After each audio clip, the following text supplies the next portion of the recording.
Hello students, welcome to Mittal sir biology. Mittal sir हैं तो विश्वास है। सो फाइनली महाराष्ट्र के राउंड 3 का पूरा शेड्यूल आ गया है, कैसे रजिस्ट्रेशन करना है, कैसे प्रोसीड करना है और कुछ इंपॉर्टेंट रूल जो राउंड 3 के अंदर हर एक कैंडिडेट को बहुत ढंग से ध्यान में रखते हुए सारी प्रोसेस को फिल करना है। सबसे पहले आप चैनल को सब्सक्राइब कर लें ताकि इसी तरह के इंपॉर्टेंट इन्फॉर्मेशन एंड नोटिस के नोटिफिकेशन आपको डायरेक्ट मिलते रहे।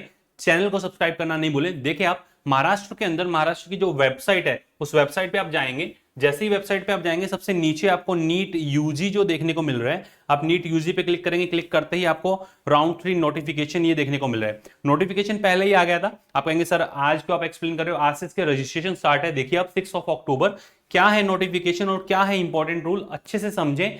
इसको अगर मिस किया तो फिर फर्दर आप अपनी गवर्नमेंट सीट से हाथ धो बैठ सकते हैं। जिन स्टूडेंट्स को इंपॉर्टेंट रूल नहीं पता है, राउंड 3 के अंदर ऑल इंडिया कोटा से अगर अलॉट हो गया तो उस स्टूडेंट का स्टेट कोटा में क्या होगा, स्टेट कोटा से राउंड 3 के अंदर अलॉट हुआ तो उसका क्या होगा, हर एक पॉइंट पे मैं बात करने वाला हूं। देखिए, ये पूरा complete government of Maharashtra state common entrance test cell Maharashtra state Mumbai, ठीक है। जो नोटिफिकेशन आया है, इस नोटिफिकेशन के अंदर आप रजिस्ट्रेशन कर सकते हैं 6 अक्टूबर से 8 अक्टूबर तक आप रजिस्ट्रेशन कर सकते हैं, ऑनलाइन फी पे कर सकते हैं।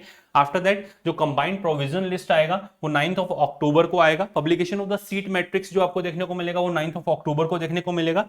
और online filling of the preference जो फिल होगी वो 10 से 12 को आप प्रेफरेंस फिल कर सकते हो और 15 को राउंड 3 का रिजल्ट आपका डिक्लेयर होगा। और फिजिकल जो वेरिफिकेशन आपके डॉक्यूमेंट्स के वो 16 से 20 आपको अक्टूबर तक करवाने होंगे। ये पूरी डेट जिसमें 6 अक्टूबर से 8 अक्टूबर तक रजिस्ट्रेशन इंपॉर्टेंट है। प्रेफरेंस जो आपको फिल करनी है वो 10 से 12 अक्टूबर के बीच में, 15 को रिजल्ट और 16 से 20 के बीच में आपको ज्वाइन करना है। रूल्स क्या है वो देखिए। कैंडिडेट जिन्होंने पहले से रजिस्टर किया है और उनको कुछ नहीं मिला है, उनको दोबारा रजिस्टर करने की जरूरत नहीं है। बट वो कैंडिडेट जिनको राउंड 2 के अंदर सीट अलॉट हुआ और उन्होंने ज्वाइन नहीं किया, रिजाइन किया है, वो कैंडिडेट फ्रेश रजिस्ट्रेशन दोबारा से करेंगे और अपना जो भी पेमेंट है वो फर्दर कैंडिडेट लॉगिन पेमेंट जो है वो करेंगे। फिर उसके बाद में जो राउंड 2 के अंदर will treated as a null and void, जो राउंड 2 की आपकी चॉइस फिलिंग थी वो जो है वो राउंड 2 के लिए थी। अब राउंड 3 के लिए आपको फ्रेशली दोबारा से चॉइस फिल करनी होगी। अगर राउंड 2 के जो कैंडिडेट रिजाइन करने के बाद में दोबारा से थर्ड राउंड के अंदर जो है इन्वॉल्व होते हैं तो रजिस्टर करते हैं, तो उसके बाद में candidate must complete registration and upload all the requested original scan document with in the stipulated schedule. इसी टाइम ड्यूरेशन के अंदर आपको अपने जो सारे डॉक्यूमेंट्स अपलोड करने होंगे।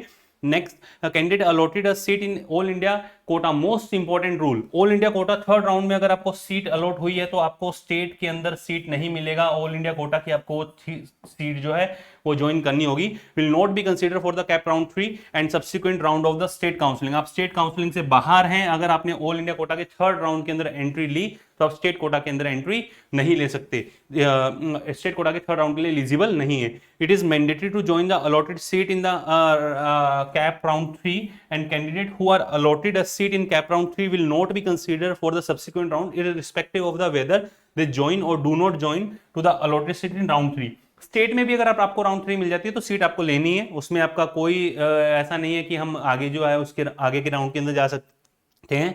Candidate should also ascertain her his eligibility for the admission for the various courses before filling up the registration form। भाई पहले कैंडिडेट को बताता हो कि मैं एलिजिबल हूं, फिर वो फॉर्म फिल करें। और पीडब्ल्यूडी कैंडिडेट जो है अपना सभी जो 16 बोर्ड सेंटर्स बनाए हैं उनसे डिसेबिलिटी सर्टिफिकेट जो है बना करके सबमिट करें। तो ये रूल, जिसमें सबसे इंपॉर्टेंट रूल 5 नंबर और 6 नंबर, अगर आपको ऑल इंडिया कोटा से सीट मिल चुका है तो अब आप थर्ड राउंड के अंदर एलिजिबल नहीं, आपको ऑल इंडिया की कोटा वाली सीट लेनी होगी। और अगर आपको स्टेट कोटा से थर्ड राउंड के अंदर मिलते हैं तो स्टेट के आगे के राउंड्स के लिए आप एलिजिबल नहीं है, आपको वो सीट जाकर के ज्वाइन करना होगा और वही फाइनल आपका डेस्टिनेशन होगा फॉर योर एमबीबीएस। तो ये था महाराष्ट्र का राउंड 3 का पूरा शेड्यूल और इंपॉर्टेंट रूल्स, कैसे आपको प्रोसीड करना है। इसी तरह की इंपॉर्टेंट इंफॉर्मेशन और नोटिफिकेशन के जो आते हैं उन सभी के इंफॉर्मेशन आपको चैनल पे मिलेगी। आप चैनल को सब्सक्राइब कर करके रखें। एक चीज और, थर्ड राउंड की प्रेफरेंस लिस्ट सबसे इंपॉर्टेंट है। सीट मैट्रिक्स आने पे आपको प्रेफरेंस लिस्ट भी प्रॉपर बनाना बहुत ज्यादा इंपॉर्टेंट है कि किस तरीके से हमें प्रोसीड करना है। हम बॉर्डर लाइन पे तो हमें कैसे मेडिकल कॉलेज मिलेगा, तो आप अपना प्रेफरेंस लिस्ट खुद से बनाएं, चैनल को गो थ्रू करें। Number of videos already channel पे अपलोडेड है जो आपकी हेल्प करेगी आपकी प्रेफरेंस लिस्ट बनाने में।